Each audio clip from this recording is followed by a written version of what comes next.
guys and gals, and over here from Drake Wing Gaming and Sunny Mountains, what are the gaming drag? Today I'm coming back at you with a Let's Play episode of a Wanna Hug That Gator. Anyway, y'all, let's go ahead and jump right back into it, shall we? Alarm chain, you are up, and let's go.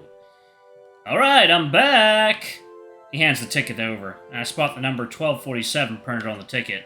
Dang, that's enough for one of the plushies on the wall. Let me see. I want... Hey, how about that? He points to a small foosball table on the top shelf. The clerk glances up at it and back. That's gonna be like another few thousand. Ah, damn it! Well, I'm out of ideas. I guess I'll have some of those then. The clerk gets a small bag of chocolates from the display. You guys can have the rest. I don't really need anything here. Nothing's really speaking to me either. I might want something. Olivia scans the corner. There's still enough tickets for a medium prize. She might be going for a paddleball or something. Whoa, look at that! She points to the plushie corner. The blue slug thing? No, next to it. There's a weird dark green, thing hanging in the corner. The only one of its kind. I kinda want to drop kick it. That one?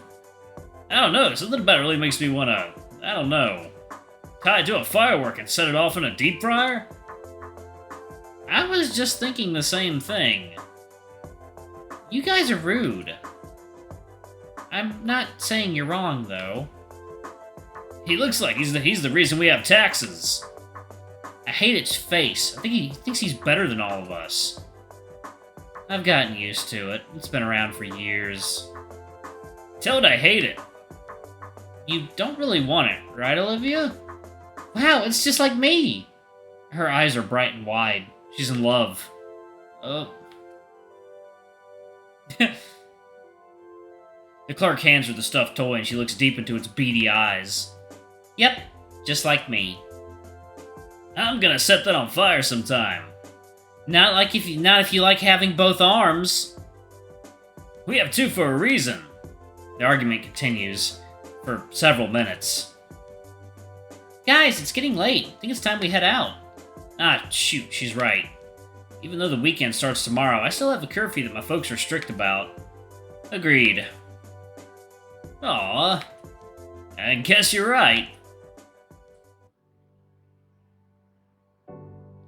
On the way out, Damien stops and breathes in deeply. You know, this was a lot of fun. Coming all here together for the first time in a while. Thanks for taking us, Liz. It's no problem. Thanks to you guys, too. Yeah, man, it was fun. We should do this again sometime. Look at y'all, tea time.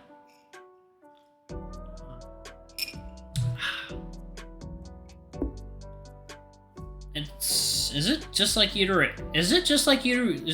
remember it? Even better. I know I was a bit mad about the idea at first, but I'll admit, it was worth it. Back in the car, the argument picks up again. Aw. I'm just saying you should try hiding pencils in its ears until they come out of the other side of its head. If anyone hurts him, I'll kill you. She stares with razor intent back at Damien. Okay, let's not get into fratricide over a plush animal. Olivia hugs the wretched thing tighter. So, Inko, you want me to drop you off at your place? Oh, dang, yes please. I like the shoes hanging from the power line. Hadn't thought of that. I quickly send Liz the address to my house, which she puts into Google Maps.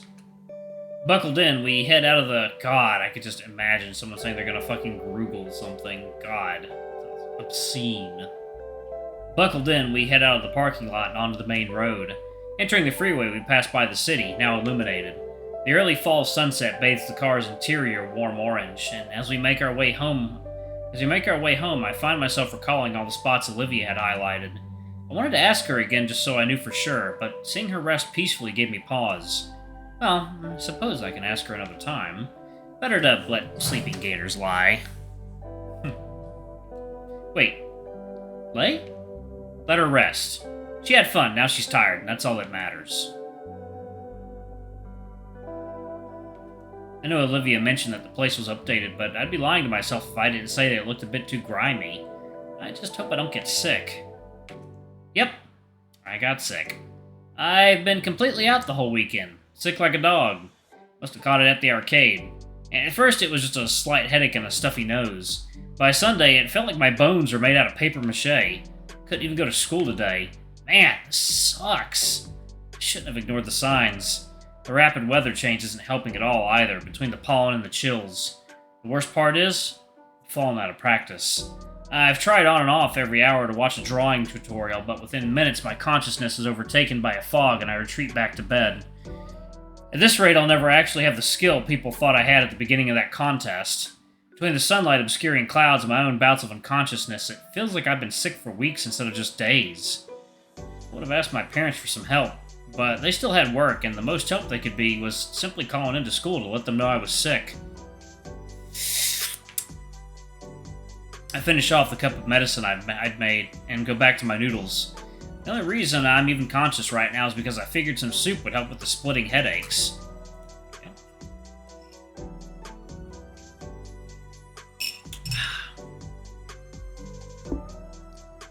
I've made sure the pantry is stocked full of cup ramen. I shovel even more instant noodles into my mouth as I lie splayed on the couch trying to watch whatever's on TV. Eventually, I decide to set the salty goodness aside in favor of scrolling through the notifications on my cell phone. Of course, I got a few dozen from Damien.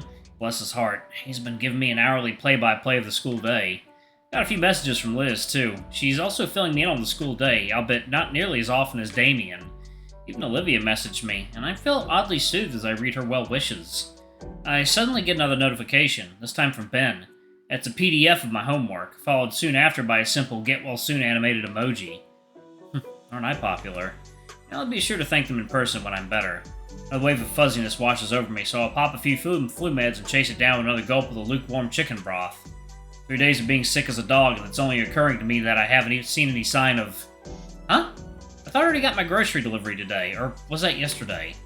Whatever, I push myself upright on the couch, turn sickbed, uncaring for all the styrofoam noodle cups and plastic wrappers that fall onto my carpet. Wow, I really let things get out of hand. My head is spinning as I make the arduous 20-foot journey. I check at the peephole and nothing is there. Or maybe it's a small child. Triassic Scout cookies sound awesome right now. One hand works to undo the locks while I'm focusing on finding my wallet with the other. Damn poofy sleeves. If they weren't so What's up? You dead yet? Olivia? Pal, what are you doing here? And in spite of her cheerful greeting, Olivia shifts side to side in her seat and her knees totter together.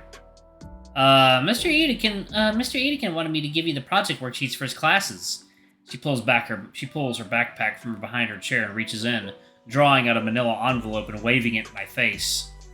My dizziness intensifies as my eyes attempt to track the rapidly moving object in front of them. Oh, the one about Baroque. Thanks.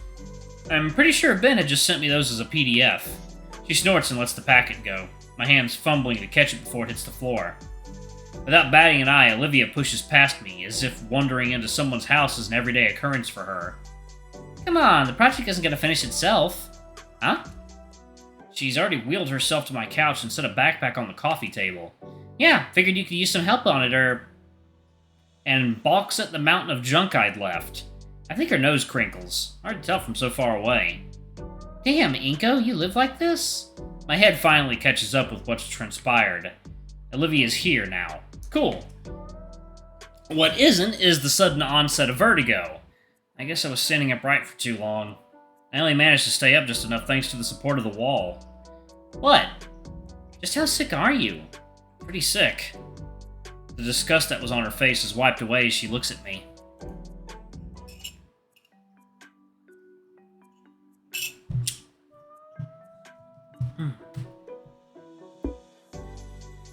Huh.